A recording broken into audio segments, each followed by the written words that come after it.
Олимпиада оюндарына катышууга лицензия жеңип алган урматтуу спортчулар, кадырлуу машыктыруучулар жана спорт федерацияларынын жетекчилери. Мынакей Франциянын Париж шаарында өтө турган 33-чү жайкы Олимпиада оюндарынын босогосунда турабыз. Бир нече күндөн кийин Парижде жайкы Олимпиада оюндары старт алат. Олимпиаданын алдында улуттук курама команданын мүчөлөрү менен жүз көрүшүп олтурабыз. Баарыбызга белгилүү болгондой, Олимпиада бул дүйнөлүк масштабтагы иш-чара болуп саналат. Дүйнөлүк спорт тарыхында абдан маанилүү орунду ээлейт.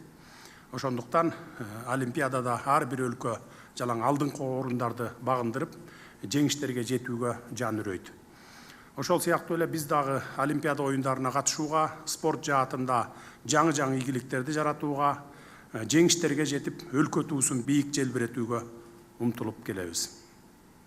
Чындыгында эле Олимпиадага катышуу ар бир спортчунун жашоосундагы эң бийик ой мүдөөсү, кыял тилек экенин жакшы билебиз. Ошондуктан мен эң алды сиздерди Олимпиада оюндарына катышууга укук берген лицензияларды жеңип алышыңыздар менен чын дилимден куттуктаймын.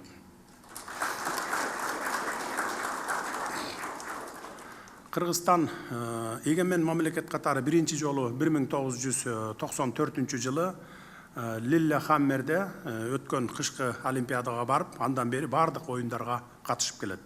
Өлкөбүз жалпысы 7 Олимпиада медалин, 3 күмүш жана 4 коло медалин жеңип алган. Белгилей кетүүчү жагдай, алардын баары жайкы Олимпиадаларда жетишилген ийгиликтер болгон.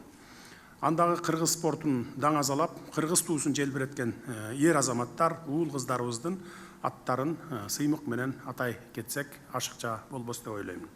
Себеби атын атаса куту сүйүнөт деген жакшы кеп бар элибизде. Сиднейде дзюдочу Айдын Смагулов коло медаль, Пекинде балбандар Канат Бегалиев күмүш медаль, Руслан Түмөнбаев менен Базар Куриев коло медаль, кече жакынкы эле жылдары Токиодогу Олимпиадада айтылуу балбан кызыбыз Айсулуу Тыныбекова күмүш, Акжол Махмудов күмүш, Мээрим Жуманазарова болсо коло медальдарын жаркыратып тагынып келишкен. Жакында боло турган жайкы Олимпиадага бул жолу дагы мурунку жетишкендикти кайталап, спорттун 5 түрүнөн бул күрөш, дзюдо, сууда сүзүү, жеңил атлетика жана бокс боюнча жалпысы 16 лицензияга ээ болдук. Алардын басымдуу бөлүгү өзүңүздөр билгендей күрөш боюнча. Күрөш биздин олимпиадалык спорттун түрлөрүнүн ичинен негизги локомотиви болуп калды десек жаңылышпайбыз. Илбирс жүрүш, таш билек балбандарыбыздын аркасында Кыргызстан бүт дүйнөгө таанылып, спорт дүйнөсүнө биздин улуттук жүзүбүз болуп калды десем дагы жаңылышпайм.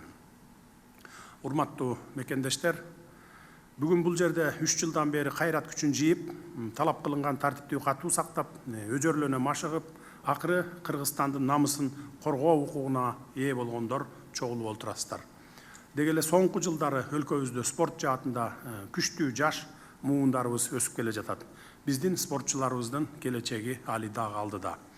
Албетте спортчулардын ар бир жараткан ийгилигинин артында машыктыруучулардын чаалыкпаган эмгеги менен талбаган изденүүлөрү тургандыгында шек жок. Учурдан пайдаланып, ары мекенчил, ары күчтүү, ары адептүү уул кыздарды таптап өстүрүп, дүйнөлүк майданга алып чыгып, Кыргызстандын атын таанытып жатканыңыздар үчүн жалпы машыктыруучулар жамаатына терең ыраазычылыгымды билдире кетейин. Мындай жетишкендиктер сиздердин кесипкөйлүгүңүздөр менен талантыңыздардын аркасында жаралууда десек жаңылышпайбыз. Спорт бул ден соолук, спорт бул жашоо. Спортчулар аркылуу дүйнөнүн булуң бурчунда Кыргызстандын желеги желбиреп, гимни ойнолууда. Спорт бул жаштарды патриоттуулукка тарбиялоодо бекем пайдубал болуп берүүдө десек да болот. Муну өлкө жетекчилиги абдан жакшы түшүнөбүз. Ошондуктан 3 жылдан бери колубуздан келген жардамдарды берип келе жатабыз. Мындан сырткары билесиздер, мамлекет тарабынан спорт өнүктүрүүгө чоң инвестициялар салынып жатат. Спортто жүрүп жаткан процесстер өлкөбүздүн жалпы өнүгүүсүнө бараандуу салымын кошууда десек дагы болот. Натыйжада жыл сайын спорттун бедели жогорулап, спортту жашоо мүнөзүнө айланткан тарапкерлер, ошону менен бирге күйөрмандар дагы көбөйүүдө. Бул албетте абдан жакшы көрүнүш. Биз мындан ары дагы дене тарбия жана спорт менен машыгууга бардык шарттарды түзүп берүүгө бүт аракеттерибизди жумшай беребиз. Урматтуу улуттук олимпиаданын команданын мүчөлөрү, олимпиада бул өлкөлөр өз ара атаандашкан дүйнөлүк масштабтагы жападан жалгыз эл аралык иш чара десем болот. Токиодо өткөн 32-нчи Олимпиадада оюндарында биз алтын медалга бир кадам жетпей калдык элек. Андан бери 3 жыл өттү. 3 жылдан бери Кыргызстан бардык тармактар боюнча өз мүмкүнчүлүктөрүн кеңейтти. Өлкөнүн саясий позициясы дагы бекемделди. Экономикалык мүмкүнчүлүктөрүбүз артты. Жарандарыбыздын жашоо шарттары жакшыруу багытына алды.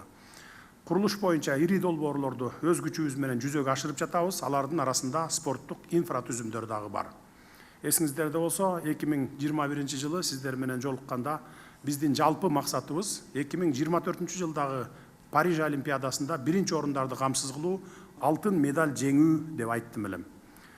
Бул менин эле сөзүм эмес, 7 миллион элдин суроо талабы, үмүт тилеги болуп турат. Мына ошол үмүт тилектерди актоого мезгил келди деп ойлоймун. Эгемен Кыргызстандын Олимпиада тарыхындагы биринчи алтын медалын жеңип, көз карандысыз Кыргызстандын 33 жылдыгына, Кара Кыргыз автономиялуу облусунун түзүлгөндүгүнүн 100 жылдыгына карата белек кыласыздар деп мен бекем ишенип турамын.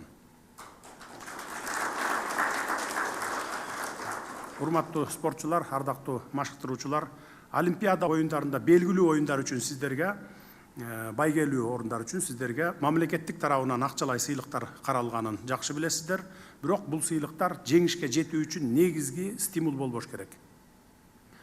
Спортчуларды жеңишке чыгарган негизги фактор бул ата мекенди сүйүү, Кыргызстандын кызыл байрагын бийик желбиретүү, кыргыз мамлекетин даңктап даңазалоо экенин унутпаңыздар.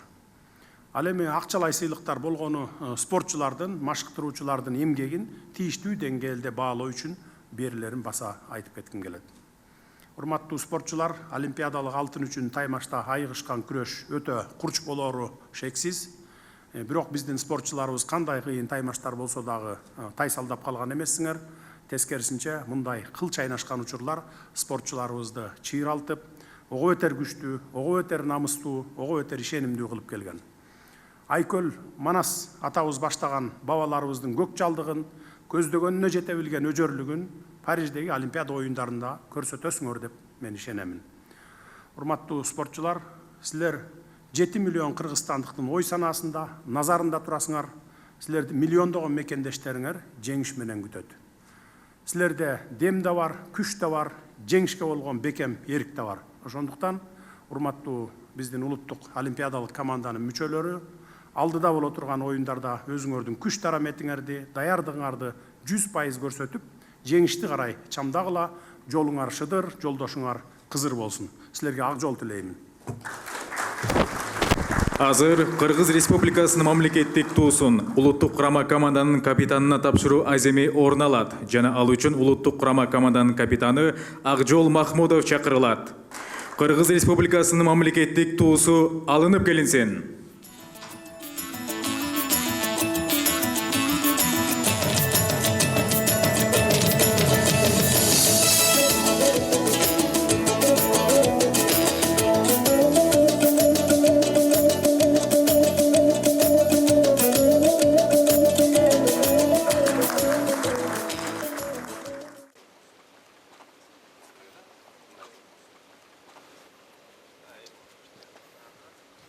Так, жақсы, внимание.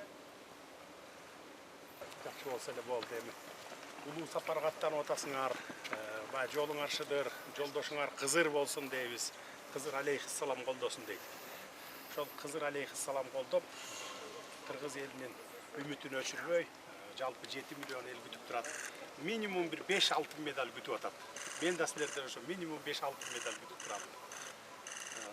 Желегибизди, жаңы желегибизди ак жолтой кылып, жакшы желбиретип келгиле бийикке. Кыйынтыгыр алдыңарбы? Камчыбек Кыдыршаевич бердиби ар бириңерге? Жол кире, кенен кесир басып турганга бергиле.